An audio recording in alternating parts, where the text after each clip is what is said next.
Colin Dixon with nScreenMedia, and I'm speaking with Chang, CEO of FriendMTS, about the Video Security Summit on October 19th and 20th, which I'm doing with Steve Hawley of Piracy Monitor. So we hope you can join us. And Friend, we're delighted because FriendMTS is sponsoring that event. But Derek, I'm really excited to talk to you. So why don't you tell us a little bit about why you're interested in the security conference, but more importantly, give us you have a tremendous background in traditional media, traditional television media, which you brought to FriendMTS. Give us some of the business cases why industry should be taking security a lot more seriously.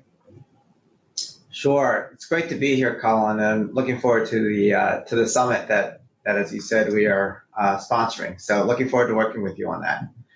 I guess, if you look at my background, as you say, I've had a pretty extensive history in media and sports, pay television, all of that. I think I'm, at this point, probably considered a dinosaur in the industry. But I think the one thing that having been in and around this industry for so long is you actually understand the economics behind the industry. And there's just a lot of money that is spent on content, whether it's the production of the content, the distribution of it, the sale of it. And so I think when we think about sort of anti-piracy and what you're trying to protect, the core of a lot of people's business is this content.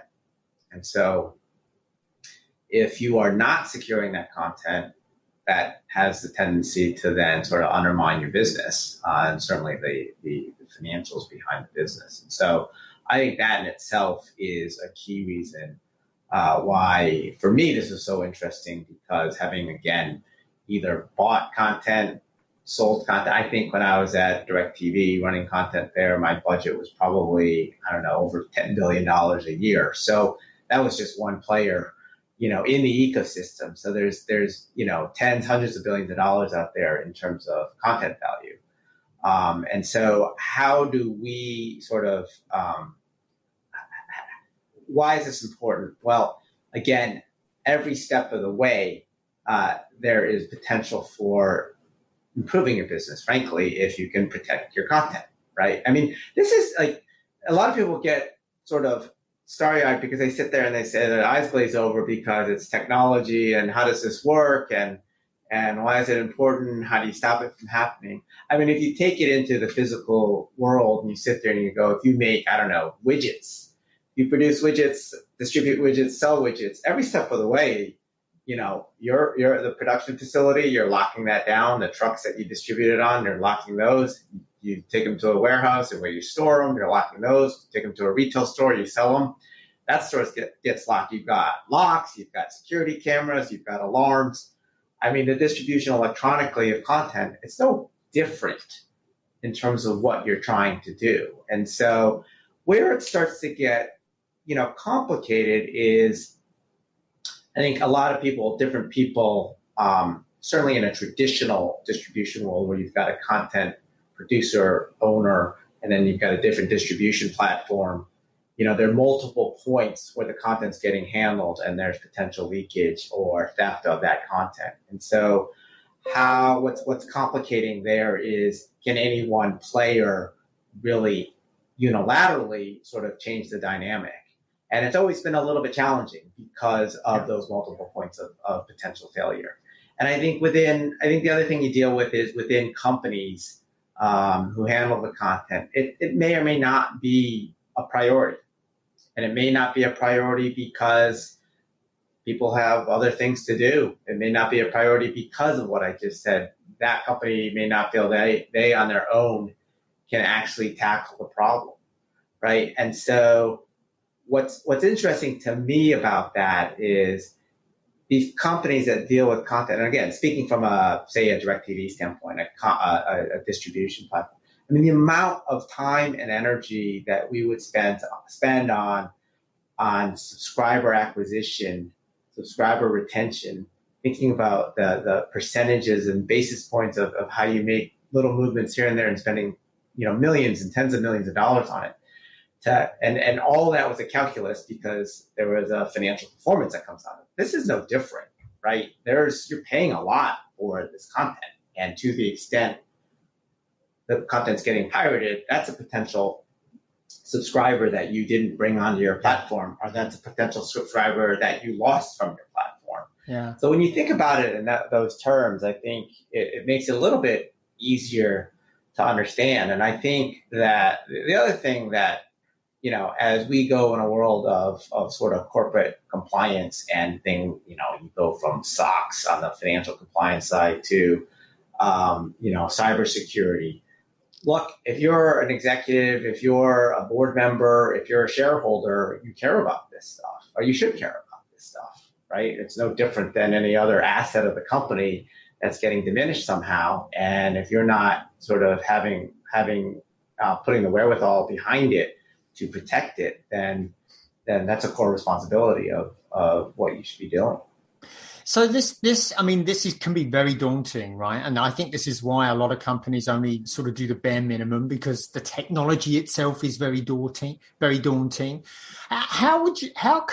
So give us a hint. How do I get started to really improve the content protection that I'm providing for the content that I'm delivering?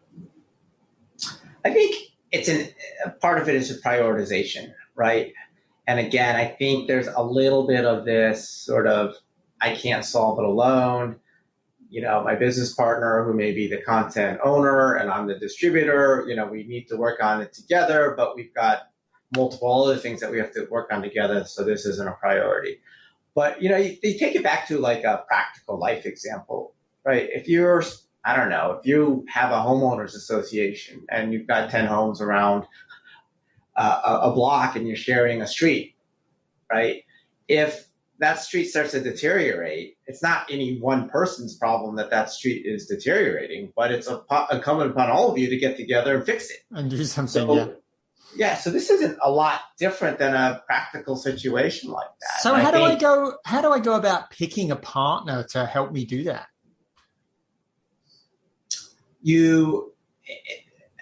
Look, I think the easiest thing, there are certain folks in the industry that probably are leaning more forward into this than others, right?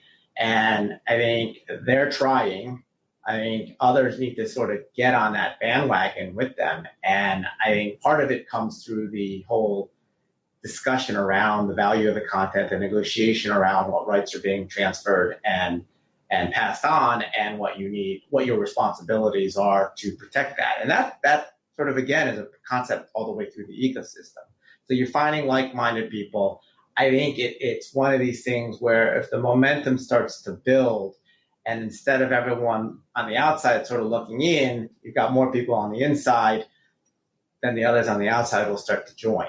And it does take an impact like that. We need to show how sort of the technology, the products, the services are actually working. And people within these organizations, and it's not just, look, a lot of these organizations have fantastic anti-piracy groups. They don't always get heard at the highest levels in these companies. And if they can get heard and, the CFO can buy in as to why this has positive financial impact by pursuing some of these courses of action, then I think you start to see movement. And I think that's been a hard thing for people to do, because often there's the intuitive, this is making a difference. Sometimes the tangible isn't quite there. Yeah. And so it's definitely easier to see when you have a subscription-based service or, say a pay-per-view event or something like that, because you've got historic sort of benchmarks, and then you impose the technology and you can see sort of the immediate impact. So we need to be able to demonstrate those sorts of results for folks. But again, I think everyone understands it actually intuitively, that you've got an industry, as I said earlier, that's hundreds of billions of dollars of value. Yeah. Anytime you have industries with that much value, you've probably got people trying to take from that. Yeah. And so you just apply whatever percentages you want, and you probably come up with a pretty big number. Your right? example, I really like that example you gave of the street where everybody's got to pull together to sort of protect the street. I think it's like that with sports and piracy, right? It's not about any one particular solution. It's about a suite. You really need to protect the whole street, not just one house. So it's an end to end. You really need a business, a media business framework for protection, don't you? Yeah. Yeah. And look, I think, again, certain things start to move this down the road. You've got certain participants who are leaning forward. So I think that helps. I think some of these business models, as they change, right, as companies, as there's a proliferation of direct-to-consumer businesses, you now have sort of a single entity that controls it end to end, from the production, ownership of the content, all the way to the distribution to the end user. So there can't be as much of this sort of finger pointing of, no, that's your responsibility. No, that's your responsibility, right? It is my responsibility. I own it end to end. So therefore I can impact it also end to end by what sort of content protection I'm putting on all the way through the distribution path. And so I think that hopefully gives people more incentive. I think the other thing that's changing is the technology itself to deliver the video. As we move to much more of a digital environment versus a traditional environment, I think upgrading applications and the software and stuff like that happens at a much quicker pace. So you have many more opportunities to get in there and actually install the technology. And I think it's a much lighter footprint than it might have been in the past, and how much storage.